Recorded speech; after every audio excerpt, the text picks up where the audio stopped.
What's up, guys? Today I'm going to be talking about fat loss and the different forms of exercise that you can use for fat loss and which forms are the best. So before I get into that, first I'm going to state that fat loss comes down to energy balance. So how many calories you take in versus how many calories you're expending each day. So fat loss will come down to eating less calories than you expend during the day. The best way to do that is to work on your diet. By eating below your daily maintenance amount of calories, you will be in a negative energy balance and therefore you will lose weight. Now you can use exercise to supplement your diet in order to increase the calorie expenditure. So say if your daily maintenance amount of calories is 2,000 calories, you're eating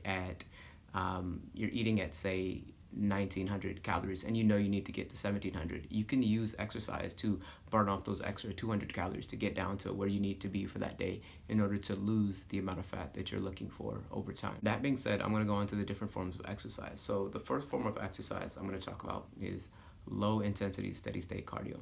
So this is where you're going for say a long brisk walk, a nice easy jog, an easy bike ride, and your heart rate's going to be anywhere from about 50 to 65% of your max heart rate. So the way you get your maximum heart rate is to take 220 and subtract what your age is from that 220, and there you'll have in general for your age the maximum heart rate that you're going to use in order to figure out what percentage of your heart rate that you are at. This form of exercise is generally easy to recover from unless you go for an extended period of time, say an hour or more. But if you do it like most people, probably for anywhere from 30 to 45 minutes, like I said, this is a nice easy form of exercise, then you can also use it as a recovery and you will also burn calories. The next form of exercise I'll be talking about is high intensity interval training. Your heart rate for this is going to be from about 80 to 95% of your maximum heart rate.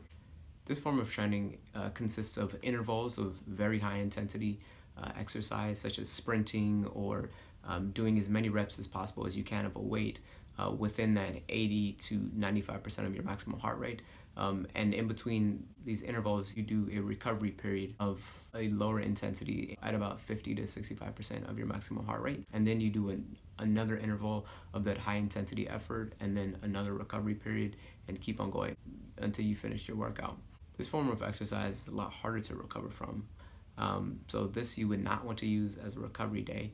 You wouldn't want to use it as a workout day. With this form of exercise, there are some benefits over low intensity steady state cardio.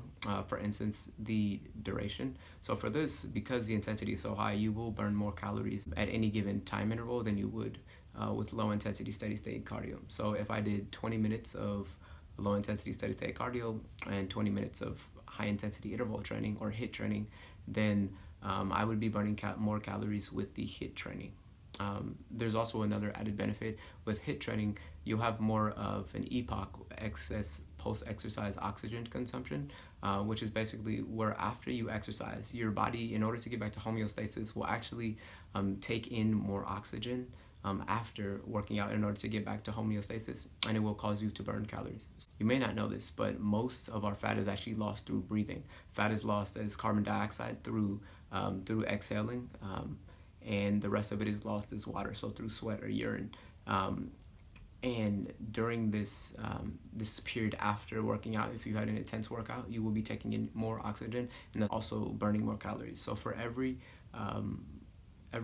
liter of oxygen you consume, you're burning about 5 calories. Just a fun fact for you guys. Now this excess calorie burn after working out is actually not that much. It doesn't add up to that many extra calories afterward over 24 hours. Now this is determined, the amount of calories that you will burn after working out is determined by how intensely you work out and the duration of the workout. So if you increase both of those, you'll increase that after exercise extra calorie burn. But like I said, it doesn't account to that many calories. Now there have been studies that show you can burn after working out in excess an extra say 50 to 150 calories, but that would be on the really high end. When you're working out really hard, you could say that extra 150 calories, but in general still you're not looking at that many more extra calories burned after you work out, even for HIIT training, so keep that in mind.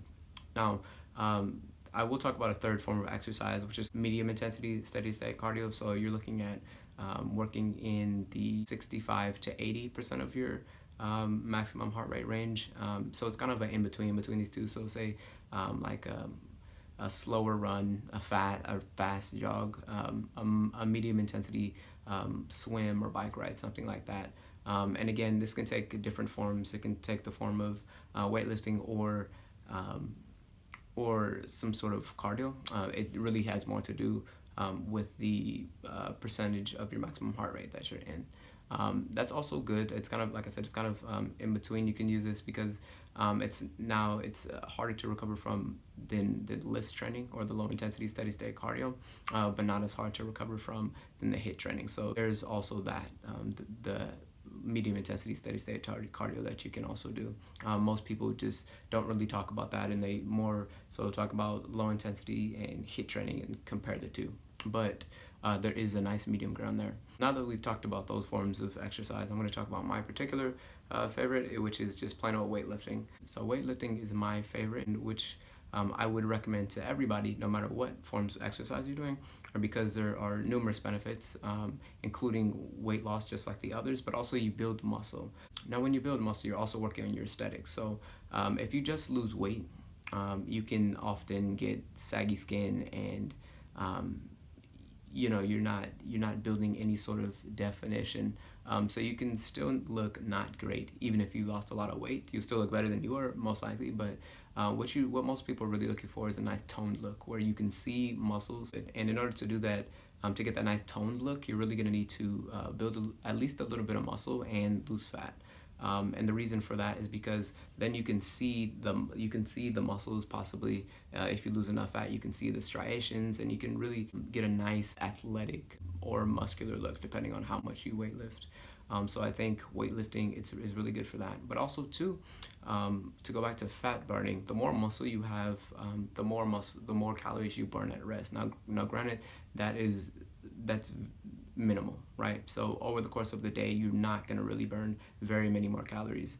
Even if you have an extra 1 pound of muscle or 10 pounds of muscle, you're really not going to burn that much more than if you didn't have that muscle. But you will burn more calories when you exercise because you are using those muscles.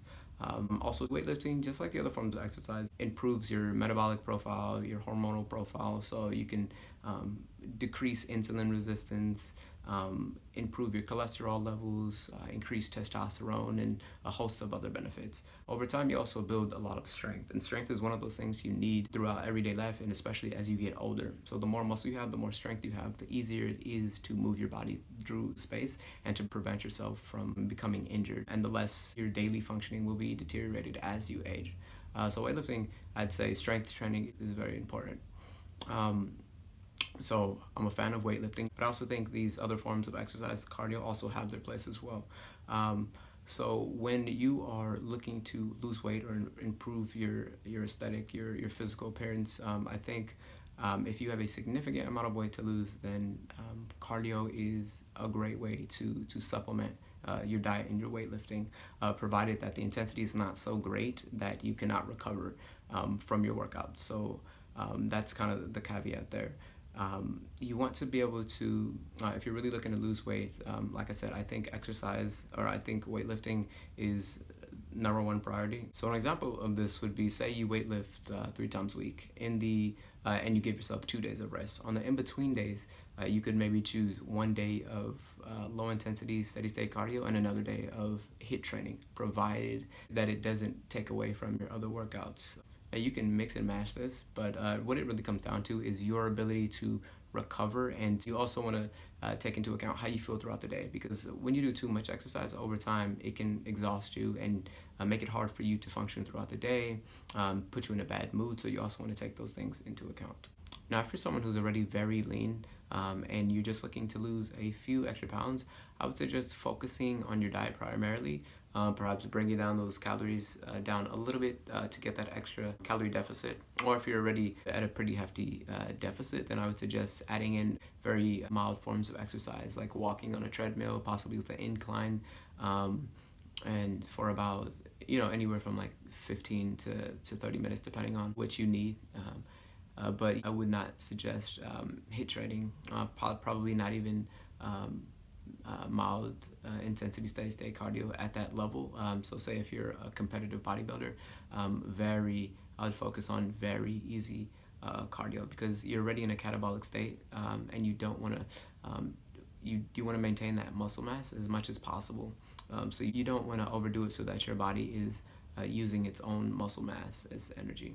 So when it comes down to weight loss, it's not really a matter of which form of exercise is best. It's more what form of exercise is best for the individual. So again, weightlifting for me would be, I guess, number one, supplemented with some form of a more cardio-based form of exercise, whether that be low-intensity steady-state cardio, HIIT training, or medium intensity steady-state cardio.